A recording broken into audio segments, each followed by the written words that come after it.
बिस्मिल्लाहिर्रहमानिर्रहीम। अस्सलाम वालेकुम व्यूअर्स, आप ही के चैनल पर आप सबको खुश आमदीद। इंशाल्लाह सब अल्लाह पाक की रहमत के साए में होंगे। तो व्यूअर्स, आज मैं आपसे अपना चिकन और प्याज के पकोड़े बनाने का तरीका शेयर करती हूँ। मैं ये किस तरह बनाती हूँ। एक पाव मैंने बेसन ले लिया और उसमें तकरीबन 3 बड़े साइज़ के मैंने प्याज इस तरह काट के तो ये इसमें डाल दिए।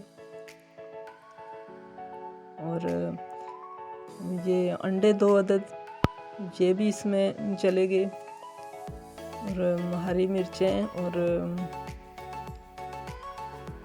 नमक हस्बे ज़ायका जितना आप खाना पसंद करें। और इसमें ज़ीरा और अजवाइन लाजमी डालनी चाहिए, इसमें हाजमे के लिए बहुत अच्छी होती है। खुशक धनिया, हरा धनिया, और इसमें दही के 3-4 तकरीबन टेबल स्पून ये मैं डाल देती हूँ।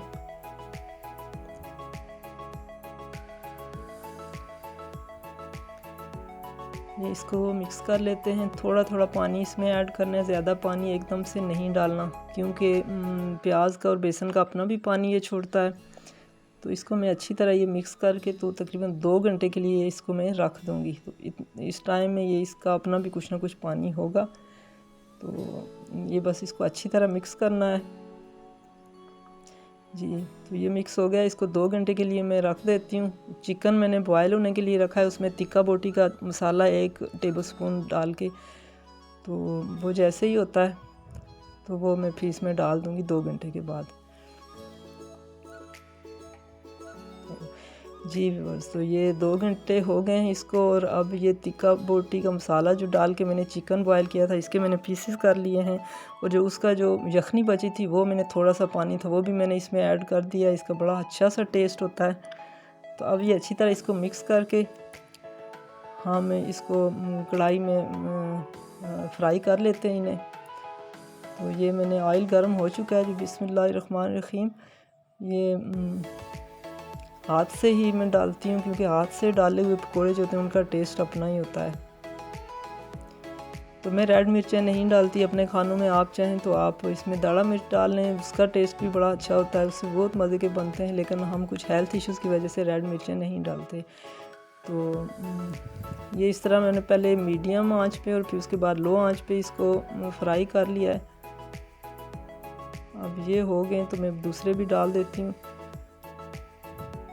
तो आप लोग मेरी ये वीडियो पूरी देखें और मुझे कमेंट बॉक्स में बताइएगा कि इस मेथड के साथ आपको पकोड़े कैसे लगे। और प्लीज़ अगर पसंद आए तो लाइक और शेयर ज़रूर कर दें। और अगर आप लोग फर्स्ट टाइम मेरे चैनल पे आए, पहली दफ़ा आप मेरी वीडियो देख रहे हैं, तो प्लीज़ सब्सक्राइब करके बेल आइकन का बटन ज़रूर दबा दिया करें, ताकि आने वाली वीडियोज़ की नोटिफिकेशन भी आप लोगों को बर वक्त मिले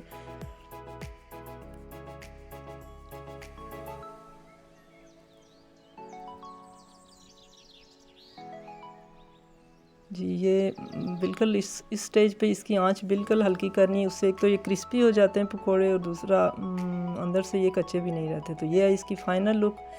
ये धनिया पुदीने की चटनी के साथ बहुत मज़े के बनते हैं।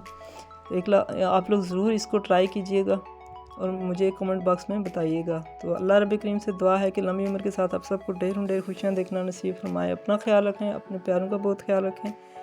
रमज़ान करीम की बहुत सारी नेमतें, रहमतें और बरकतें अल्लाह पाक आपको समेटना नसीब फरमाए जी। तो हाज़िर होंगे आगे किसी और वीडियो के साथ, तब तक के लिए फ़ी अमानिल्लाह।